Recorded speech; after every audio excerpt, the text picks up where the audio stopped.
Hello everyone, and welcome to this quick and helpful tutorial on how to create a kill brick in Roblox Studio. Whether you're new to building game mechanics or just looking for a simple refresher, today we'll walk through the entire process step by step.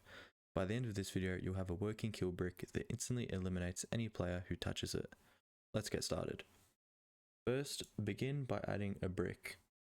I'm just going to use this simple studded part, but you can use anything that you wish to act as a kill brick. Now, once you have this part, you can resize it or place it where you desire, but I'm just going to put it right here. Next, right click on the object and select Insert Object. Now we're going to insert a script. Once that's open, delete the placeholder script and paste in this script, which will be provided in the description below.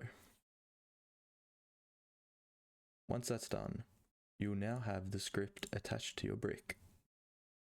Optionally, you can search up collide and enable or disable can collide. This will change whether or not your character can collide or not with the object, meaning that you'll be able to walk through it if this is disabled. I'll just leave it enabled for the example, and once that's done, you'll have a functioning kill brick in Roblox.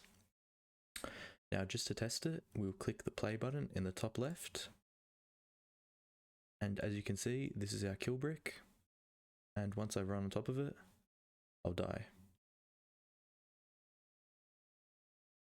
Thanks for watching, and if you found this tutorial helpful, don't forget to like, subscribe, and comment for more.